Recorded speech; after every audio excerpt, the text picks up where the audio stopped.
मी पहिले 10 फुलं बनवून ठेवलेली 11 फुलं बनवून ठेवलेली आहे आणि आता राऊंड नोज प्लायर घेतला आहे माझ्याकडे मी. फ्लॅट नोज प्लायर आणि कटर ठेवलेला आहे. ह्या तिघांची मला खूप गरज लागणार आहे आता ज्वेलरी बनवण्यासाठी. आणि आता मी 20 गेजची तार घेतलेली आहे आणि त्याचा असा एक सर्कल करून घेतलेला आहे आणि म्हणजे एक लूप दिलेला आहे त्याला. आणि तीन बोटांचं अंतर मी इथे बाहेरच्या साईडला सोडलं आहे जिथे शेवटचा लूप बनवण्यासाठी. मग आता मी याला 0.3 गेजची वायर अटॅच करणार आहे.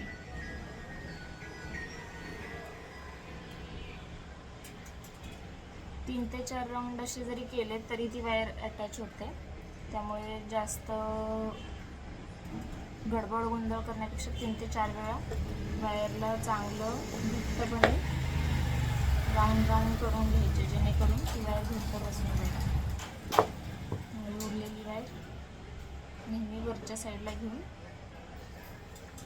कट करायचं जेणेकरून कस्टमरला किंवा स्वतःलाही लागणार नाही. कोणतंही एक फूल घ्या, त्याला क्रॉसमध्ये इकडचे 2 फुलं तिकडचे 2 फुलं करून असं अटॅच करून घ्या. मागच्या साईडनेही बघू शकता. आणि हा जो सर्कल आहे तो आपल्याला कायम असा वायरने 0.3 गेजच्या म्हणजे रॅपिंग वायरने आपल्याला तो कायम असा क्रॉसमध्ये अटॅच झालेला हवा. जर आपण वन साईडच अटॅच केला तर तो असं फिरत राहील. त्याच्यामुळे आपलं काम बिघडू शकतं आणि आपला वेळ वाया जाऊ शकतो. आता हे फुल झालेलं आहे अटॅच करून तुम्ही पाहू शकताय. हलत नाही आहे तर तुम्ही काम बनवून हलत आहे. परत मी राऊंड नोज प्लायर घेते.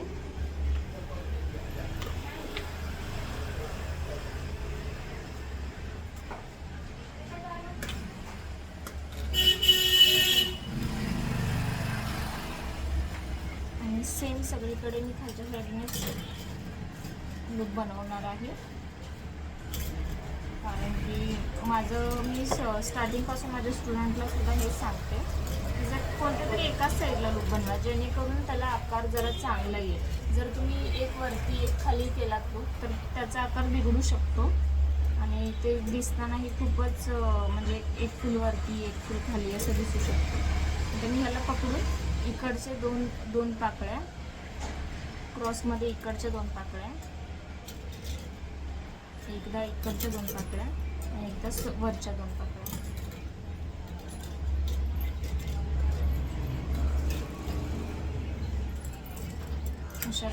अशा प्रकारे तुम्ही पाहू शकता. आता ही सगळीकडून आता इकडचा थोडासा भाग आपण रॅप केला की तेही होऊन जाईल.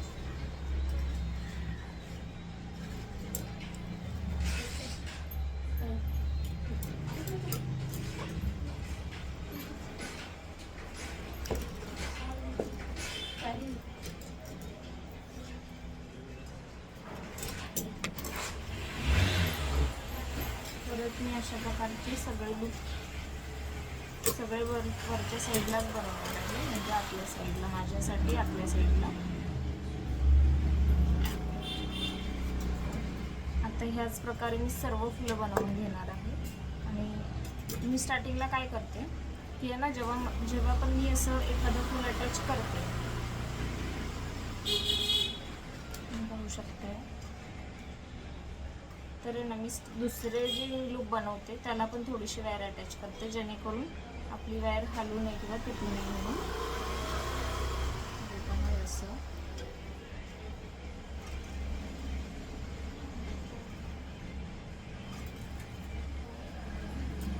तर मी अशाच प्रकारचे 11ही फुलं अशीच मी जोडून घेणार आहे. मी परत एकदा सांगते, मी कधीही म्हणजे जेव्हा आपण कधीही एखादं फूल किंवा एखादा चोकर बनवायला घेतो तेव्हा असं क्रॉसमध्येच त्याला अटॅच करायचा आणि जास्त गॅप नाही सोडायचा.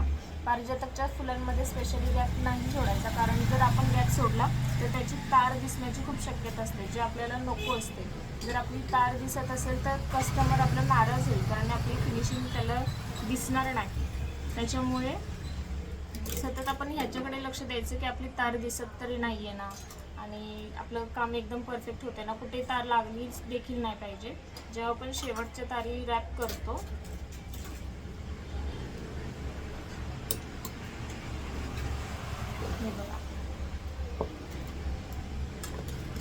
20 गेजची तार आहे, त्याच्यामुळे काही काही जण 18 गेजच्या तारीमध्ये पण बनवतात. की तुम्ही तुमच्या आवडीनुसार बनवू शकता. पण माझं असं आहे की मला कस्टमरच्या चॉईसनुसार तो नेकलाईनला बसला पाहिजे व्यवस्थित. त्याच्यामुळे मी चोकर कायम 20 गेजच्या तारीमध्येच विणते. जर तुम्हाला हवा तर तुम्ही 18 गेजच्या तारीमध्येही विणू शकता. अशा प्रकारे एक इकडून एक वायर तिकडून असं करून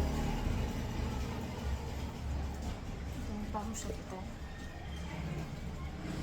मागच्या साईडने बघा. आता इथे माझ्याकडून जी चूक होतीये तीच तुमच्याकडूनही होऊ शकते. तुम्हाला दिसतंय म्हणजे माझ्याकडून फक्त वन साईडच तो रॅप केला गेला आहे, म्हणून ते फुल सतत असं उकललं जातं. जर तुम्हाला जास्त प्रॉब्लेम वाटत असेल तर तुम्ही मागच्या साईडने पण असं धरून पकडून असं करू शकता, जेणेकरून तुम्हाला ते कळून येईल की बाबा तुमची नक्की कुठे चूक होते किंवा तुमचं कुठे चुकतंय. तर मला इथे ना थोडासा लूक माझा जवळ घ्यायचा, म्हणजे ह्या फुलाच्या जवळ घ्यायचा. तर मी त्याला अशा प्रकारे जवळ घेते, जास्तही नाही, थोडंसं साधारण घेते फक्त. तर हे बघा, मी आता इकडून एकदा रॅप केलं, नंतर मग मी वरून थोडं रॅप करते. तसंच मी आता ह्या बाजूच्या 3 फुलांना घेऊन करते. तसंच मी इकडच्या करते. आता हे फूल अशा प्रकारे बसले. आता ही तुम्ही म्हणाल की अरे मागच्या साईडला खूप तारा दिसत आहेत. जेव्हा ही हँडमेड ज्वेलरी असते, जेव्हा आपण हाताने बनवतो तेव्हा ती अशीच मागे तार ही दिसणारच आहे. जर तुम्हाला कोणी बोललं की बाबा तार मागे दिसते, मग हे ह्याचं काय असं तसं, तर आपण त्यांना सरळ सांगून द्यायचं की जेव्हा हँडमेड वस्तू असतात तेव्हा तारही दिसणारच आहे, कारण हे पूर्णपणे तारेवरचंच काम असतं.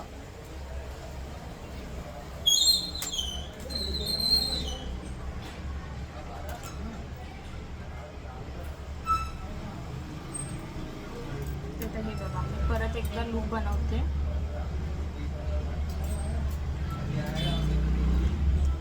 आता इथे राऊंडनोज प्लायरचाच उपयोग करायचा आहे, कारण जर आपण समजा फ्लॅटनोज प्लायर वापरला तर तार आपली दुमडू शकते आणि दुमडण्याबरोबरच तार आपली पूर्ण म्हणजे गोल आकार घेऊ नाही शकणार. त्याच्यामुळे कायम राऊंडनोज प्लायरचाच उपयोग करायचा, जेणेकरून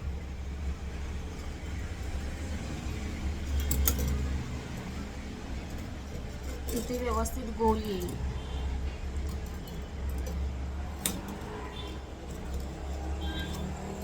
तुम्ही पाहू शकता.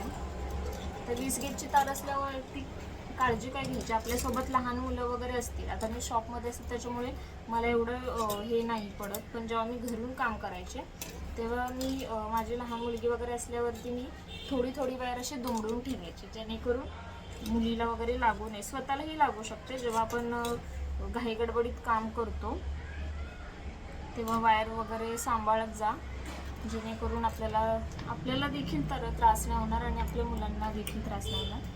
ज्यांच्या घरी मुलं असतील त्यांनी ही काळजी घ्यावी.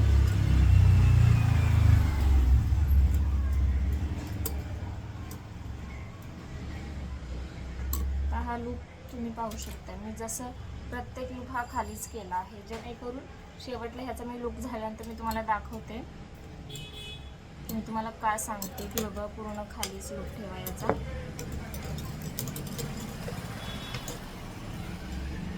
कारण की जर समजा आपण आता वरती लूप ठेवला याचा, तर मग एक फुल असं वरती होणार आणि एक फुल असं खाली होणार. तर आपल्याला आपली फिनिशिंग दाखवायची आहे कस्टमरला. आपल्याकडूनच त्यांनी का ज्वेलरी घ्यावी ह्याचं उत्तम उदाहरण म्हणजे आपली फिनिशिंग असते. आणि आपली फिनिशिंग जर व्यवस्थित असेल तर आपल्याला तो कस्टमर रिटर्न भेटतो. जर आपली फिनिशिंग व्यवस्थित नसेल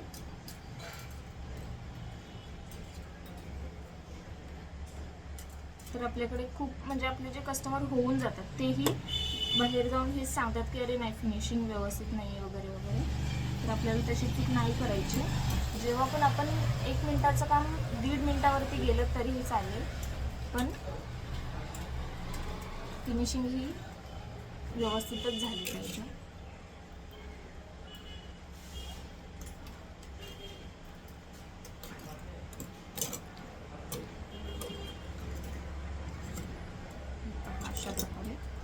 हे पूर्णपणे लॉक होत आहे.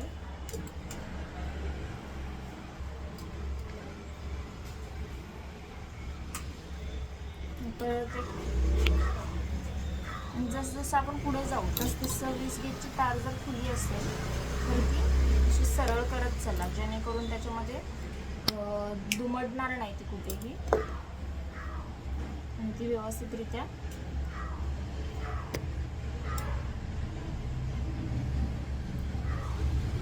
बसेल. हे करू शकता. आता मी 6 फुलं जॉईन केलेली आहेत आणि माझी 5 फुलं बाकी आहेत. त्याच्यामुळे आपल्याला निदान इतकी तरी तार लागू शकते. त्याच्यामुळे पटापट पुढच्या फुलं लावून घेते.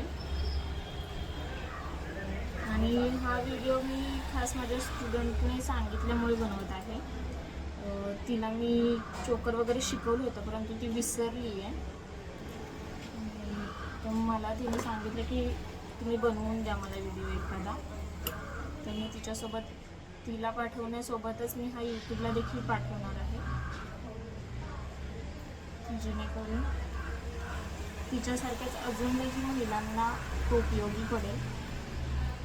जर तुम्हाला ह्याचं फुलांचं जरी ट्युटोरियल हवं असेल तरी मला कमेंट करून किंवा मेसेज करून सांगू शकता इंस्टाग्रामला वगैरे.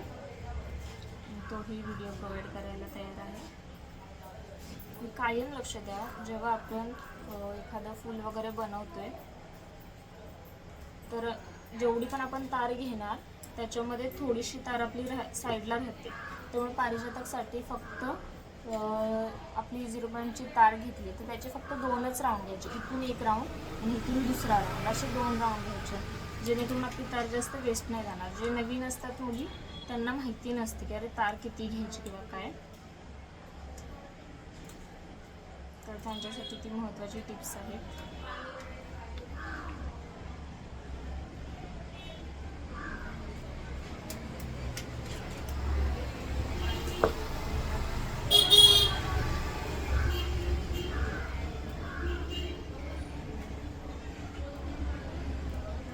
तर तुम्ही पाहू शकताय, जर आपण एकाच साईडला फुलं बनवली तर त्याचा म्हणजे नक्की काय म्हणजे कशासाठी सांगते की एकच साईडला तुम्ही सगळे लूक बनवा. ह्याचं मी तुम्हाला शेवटी उदाहरण देणारच आहे. पण आत्ता तुम्ही हे पाहू शकता की आत्ता जर माझी तार संपते तर मी दुसरी तार कशी अटॅच करणार आहे. व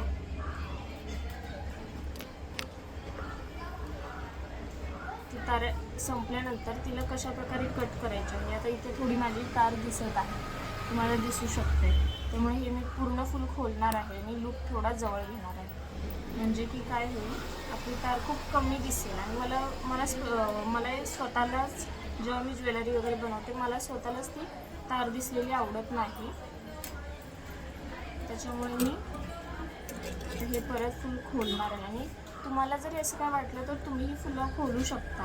आपण वरून तार जी जोडलेली असते त्याच्यामुळे त्या फुलांना काहीच प्रॉब्लेम होत नसतो.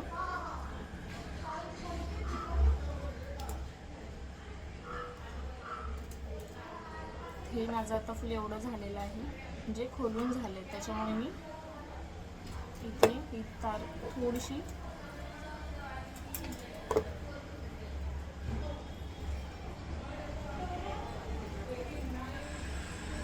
मी तुम्हाला सांगितल्याप्रमाणे मला स्वतःलाच तार दिसलेली आवडत नाही. मार्केटमध्ये जे चोकर भेटतात, जे काही जणी घेतात तिथून मार्केटमधून, परवडण्यासारखे असतात ते. पण आपण जे बनवतो आपण ते स्पेशली वेळ देऊन बनवलेली ज्वेलरी असते आणि आपण प्रत्येक गोष्ट ही बारीकपणे बघून बनवलेली असते. कारण मार्केटमध्ये जे असतात त्यांच्या तारी खूप लागतात आणि पूर्ण ते म्हणजे पूर्ण नाही म्हटलं तरी त्याच्या तारीवरती नसतात कट केल्या आणि पूर्ण काळी पडलेली तार असते. आपण जी तार यूज करतो ती तार साधारण 2 ते 3 महिने तरी काळी पडत नाही. फक्त आपल्याला काळजी काय घ्यायची आहे. आता मी इथे आपल्याला फक्त एवढी काळजी घ्यायची की त्याच्यावरती डायरेक्ट सेंट किंवा डायरेक्ट अल्कोहोलिक प्रोडक्ट नाही गेले पाहिजे. सेंट वगैरे किंवा आपण समजा ती ज्वेलरी ठेवतोय तर ती व्यवस्थितपणे प्लास्टिकच्या पिशवीमध्ये म्हणजे प्लास्टिकची जी आपली बॅग भेटते त्याच्यामध्ये ठेवून मग ती बॉक्समध्ये ठेवावी, जेणेकरून ती काळी नाही पडणार आणि जास्त दिवस यूज व्हावी. आता ही माझी तार इथे एवढीच राहिली आहे, त्यामुळे मी ती कट करते.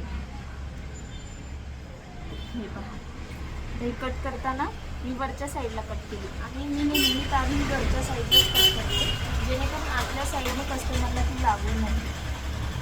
मी इथे परत एक नवीन लुक बनवून घेते. आता म्हणजे फक्त 3च फुलं राहिली आहेत.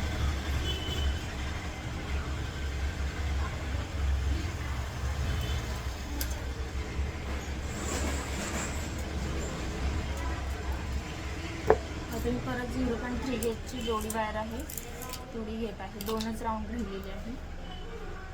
मी परत इथे नवीन वायर जॉईन करते. इथून तुम्ही अशीही करू शकता वायर जॉईन. जर तुम्हाला अशी नसेल करायची तर तुम्ही ह्या फुलाच्या एका पाकळीला घेऊन जर तुम्ही रॅप केली तरीही ती चालते, पण मी अशी करते कारण मला थोडी प्रॅक्टिस असल्यामुळे आणि मेन म्हणजे मला जास्त तार वेस्ट घालू वाटत नाही, त्यामुळे मी अशीच तिला रॅप करते. ही वरच्या साईडलाच कट करणार आहे. आणि कायम ताई ही वरच्या साईडलाच कट करावी कोणीही. म्हणजे जर का आत्ता कोणी समजा शिकणारे असतील, नवीन शिकणारे असतील वगैरे, तर तुम्ही असं म्हणजे वरच्या साईडला तार कट केल्याने कस्टमरला ती लागत नाही. लहान मुलं वगैरे घालतात, लहान मुली वगैरे घालतात तेव्हाही त्यांना लागणार नाही. त्यासाठी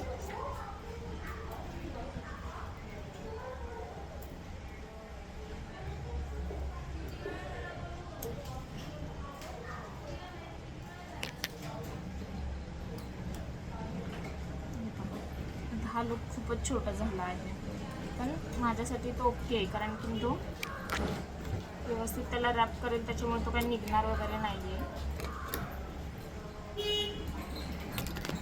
जाऊ शकता फुलातला अटॅच झाला आहे. परत एकदा आपण चेक करू आपलं फुल व्यवस्थित अटॅच झालं आहे झालं आहे.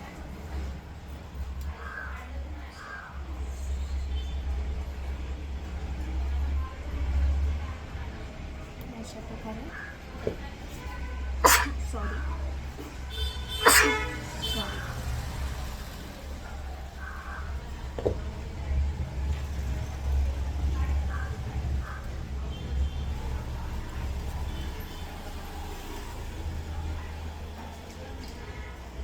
आता माझी शेवटची फक्त 2 फुलं राहिलेली आहेत.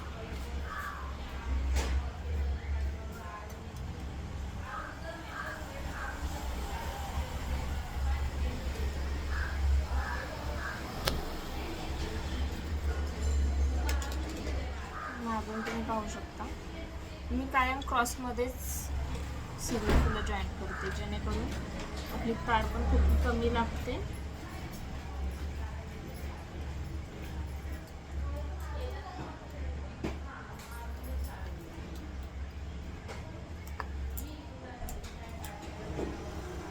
इथं शेवटचं एक फूल बाकी आहे.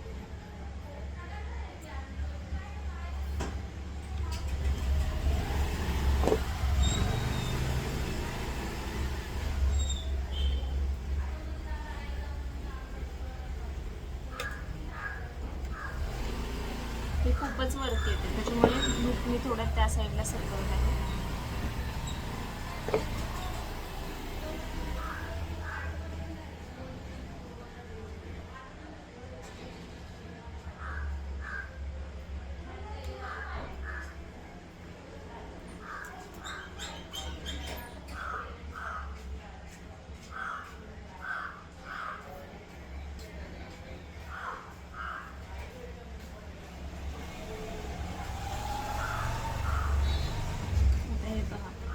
आता माझं लूक इकडे आणि फुल इकडे झालेलं आहे दिसतं. तर मी ते परत खोलणार आहे. मी स्वतःसुद्धा जेव्हा मला आवडत नाही काम मी केलेलं सुद्धा, तरी मग मी ते परत खोलते आणि परत ते होतं तसं मला नवीन लावावंसं वाटतं, त्या प्रकारे मी लावते.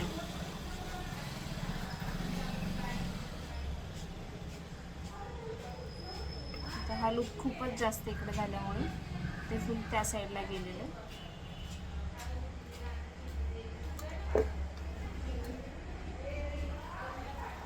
पाहू शकता. आता तुम्ही ह्या फुलाला मी इकडे घेऊन परत रॅप केले.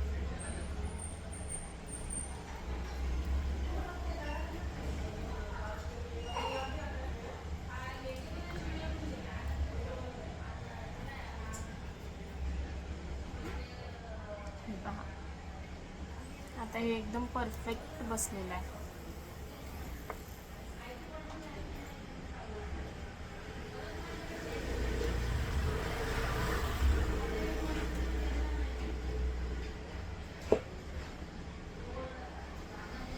शेवटची जी तार आहे ती मी थोडीशी अशी 20 गेजच्या तारेला गुंडाळून घेते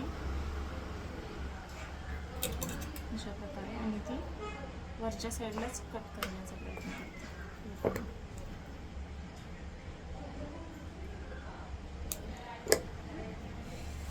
ही जी तार आहे तिला अजून एकदा बारीक त्याने कट करते. आता हा मी प्रत्येक लूक हा तुम्ही पाहू शकता सगळा खालीच बनवलेला आहे. आता मी याला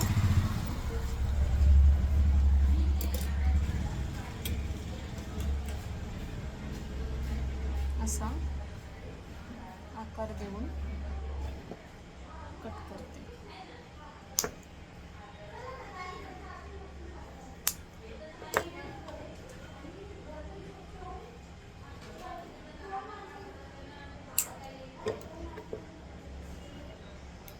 आता मी जेव्हा लूप जर का बाहेरच्या साईडला बनवले तर मी वरचा जो लूप आहे जिथे आपण हा गोंडा अटकवणार आहोत तो लूप मी आतल्या साईडला करणार आहे, जेणेकरून जास्त चांगला लूक यावा म्हणून. तुम्ही पाहू शकता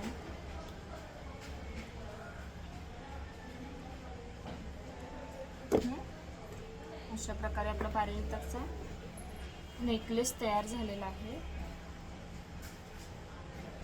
तर मी याला गोंडा अटकवते. आता मी हा गोंडा घेतलेला आहे आणि मला तो अटकवायचा आहे, त्याच्यामुळे मी परत हे लूप खोलणार आहे. तुम्ही स्टार्टिंगलाच असं हे सगळं करून घेऊ शकता. लूप वगैरे म्हणजे गोंडा वगैरे लूप बनवायच्या आधी गोंडा लावू शकता. पण ते मला वाटलेलं की माझ्याकडे तो हुकवाला गोंडा आहे, त्याच्यामुळे मी पहिले लूप बनवून घेतलेला होता.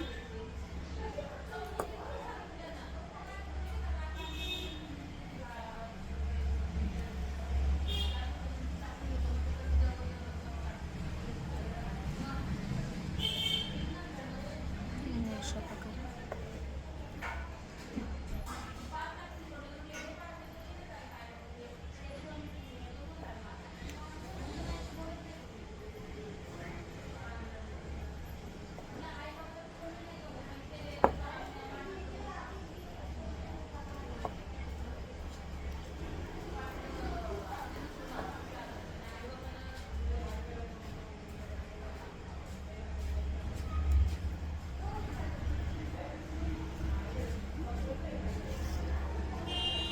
असाच गोंडा आता मी दुसऱ्या साईडचं पण लावते.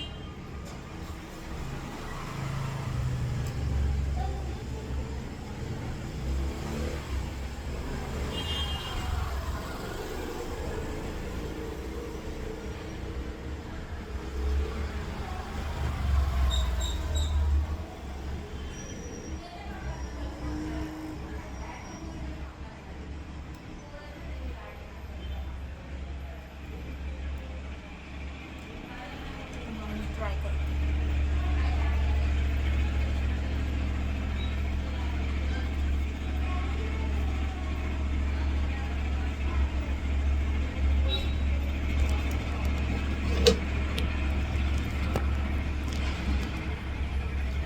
पाहू शकता. एक मिनिट, माझं मोबाईल अडकलं. हा असा लुक देतो आणि खूप छान बसला. खूप टाईट झाल्यासारखं वाटतं तुला. अशा प्रकारे ह्याचा लुक आहे. तुम्हीही बनवा आणि